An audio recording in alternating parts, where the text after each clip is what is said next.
Well, hello everyone. I've got a topic today, not always common, but of big concern to a number of people. That has to do with our emotional response to someone romantically cheating on someone else and someone. So I've got this letter. We're going to address that, but I've got this letter here. We'll launch off of this. We'll call this person Sharon. Okay.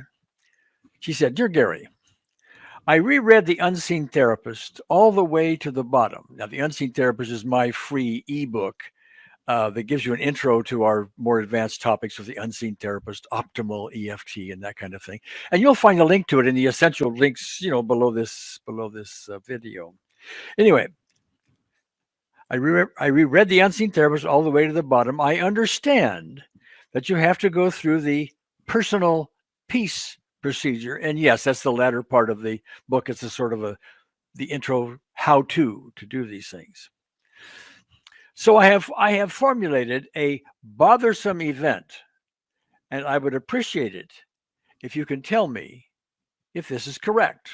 Okay, so she's trying her best to follow some instructions in the book, um, intro beginner type instructions, and this is the sentence she created that points to a specific event for the unseen therapist to bring relief to, which, properly done, happens with great regularity and well and often deeply. Okay, but here's the sentence: the moment my husband cheated on me with other women, I feel so angry, and I invite the unseen therapist to resolve it. I really appreciate your help. Take care, Sharon. Okay, now let's talk about that for a little bit. I'm presuming here that you've read the book. If not, please do. It's a free ebook. But the way she says this, oh, first of all, the instructions say that when you aim at a specific event, an emotionally charged specific event, which, as you will see if you read the book, is typically behind just about every emotional and even physical disease type issues that we have. When you aim at those, it's always best, and this is just common sense, to go as far back in time as you can go, because that's, very logically, the most foundational. So things that happened at age 2, 3, 4, 5, 6, 7, 8, like that, are much more likely to be foundational than something that may have happened in your 20s, 30s, 40s, and so on. So in this particular case, if someone has a husband, they are not 2, 3, 4, 5, 6 years old. Okay, they are in their 20s, 30s, 40s, or 50s, or whatever. Okay. So the moment my husband cheated on me with other women. All right. Now, think about that for a minute. The moment when my husband cheated on me with other women, that's not a moment, and it's even other women. That's several moments. That's a whole bunch of stuff that has been laid out over time. Better. And this is where advanced training comes in. So I'm going to give you a little peek at advanced training. Better to look at, well, there's two things I want to point out. Better to state this as the moment when I first learned that my husband cheated on me. Maybe the husband told me. Maybe I heard it on the telephone. Let's assume you heard it on the telephone. Some friend of yours, do Sharon, that your husband is, with cavorting with somebody? I saw them in a motel or whatever.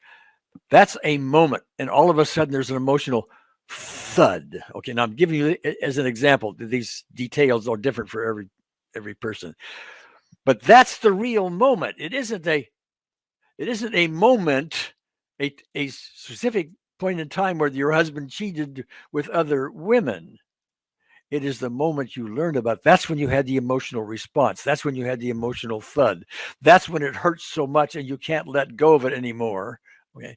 And that's why you need help. You need freedom from it and so on, because of this emotional thud that goes on. Okay. So we would reword this to be more specific. And the more specific you get, the more efficient EFT or the unseen therapist can be in removing it.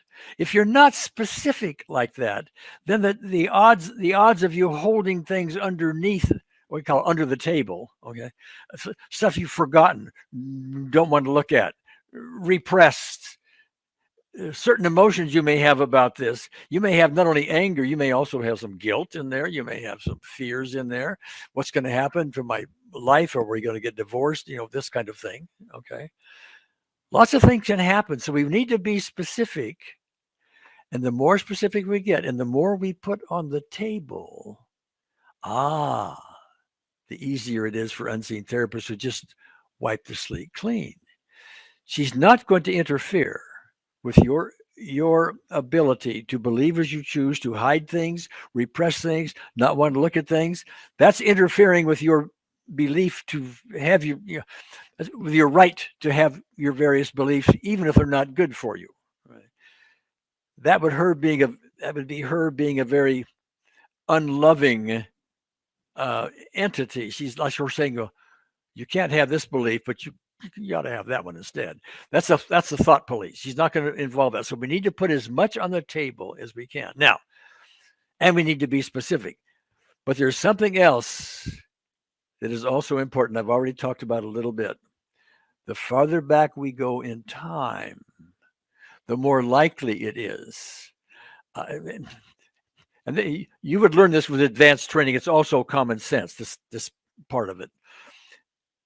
The more likely it is, the farther back you go in time, the more likely it is to be foundational. Now, I have to make some things up here just to make a point, because I don't know exactly what's going on with Sharon, because I have a short email here.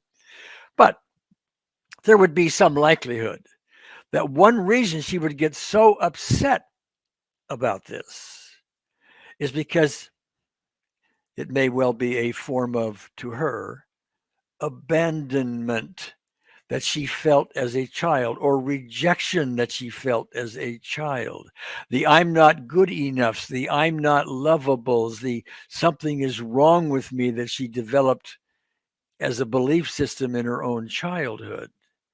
And so with this belief system kicking around under the surface, and now here comes this news about the cheating husband, it not only is upsetting in and of itself, but it's even more upsetting, highly likely, because it is bouncing off of past rejections, abandonments, and so on, clear back into childhood.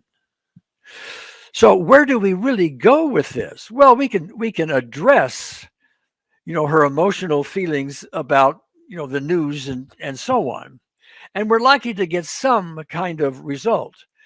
But if it is indeed bouncing off of something way in the past, abandonments and rejections and the like, we're only going to go so far.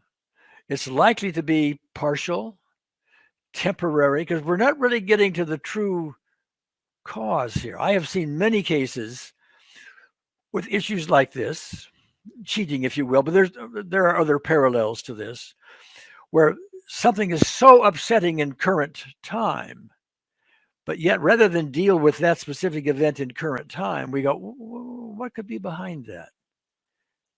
How was your childhood?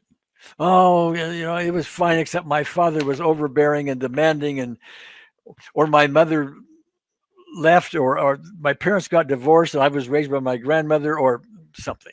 Okay. Some form of abandonment, rejection, and so on. Could rejection in school, for example, or by teachers, something early on that gives the belief there's something wrong with me. There's something wrong with me. Now, all of a sudden, the husband later on in life cheats on you. Oh, that really hits, and hits hard, primarily because of something more foundational way back there. So we want to deal with what's really causing it. I have seen many cases where I will deal with the foundational issue, and it takes some skill and some training to get back down to where that foundational issue or issues are, those events in life that brought all this emotional turmoil about. It takes skill, and training to do that. But once we've done that, Then we go back to the current thought about, oh, my husband cheated on me, or whatever else may be showing up for someone in their life currently that's bothering them. When we take care of the thing way back then, they go, oh, what was a 10 now becomes a 2 of concern, but not a biggie. Okay, it's sort of like, well, now what do I do? This is kind of new to me, and there's some consequences for this someplace, but now you can work with it and handle it, because the true underlying foundational cause has now been taken care of. Okay. So I hope that was helpful. I really hope so. I will see you next time.